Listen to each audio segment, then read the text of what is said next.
Good morning mga boss, madam. So ngayon, open na tayo dito sa shop.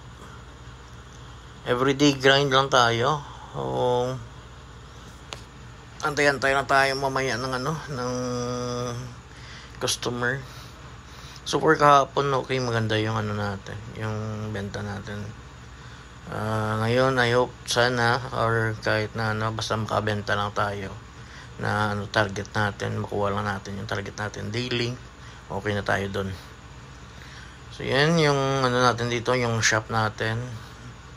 All selected items lang tayo dito mga boss. So yung pinipili ko, yung mga magaganda, walang masyadong drag sa ilalim, solid condition. Sa shoes natin is authenticity not guaranteed, pero may mga sure ako na may mga legit talaga dyan.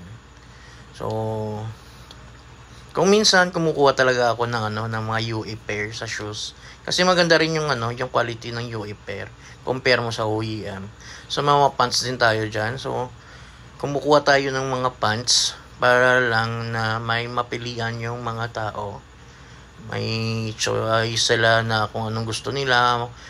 Jacket, pants, bags, t-shirts, cups. Kahit pa paano, paunti-unti meron lang tayo may display. So yan yung daily natin. Everyday talaga ganyan. Na-check natin yung mga shoes. So yan, tayo lang tayo sa sa customer. Mga natin, mga restore natin lahat tapos na. Yan yung dalawa na pick up na yan kanina.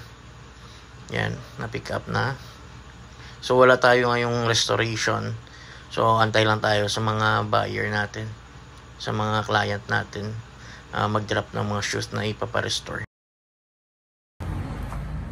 Good sa mga boss, madam. Nandito na tayo ngayon sa shop mga boss. So mga 9:30 na tayo nag-open. Kasi hindi tayo maka-open dito ng morning because yung init dito parang target talaga sa display natin. So baka masira yung shoes. So ito, medyo marami-rami tayong stocks ngayon.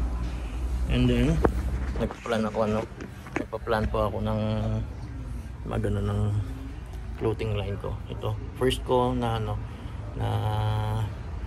gagawin. Ito yung cup, lagyan natin ng clothing line natin, ng name ng clothing line natin.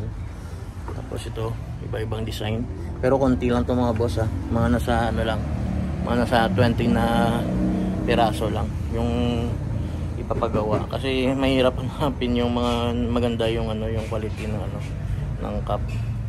So kahapon ito tapos na natin i-glue, yellowing tapos na din. And then kahapon nabenta natin yung yung pack safe.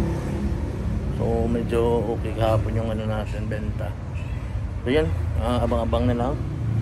Dito na ako mag-coffee sa shop kasi hinatid ko si partner kanina ng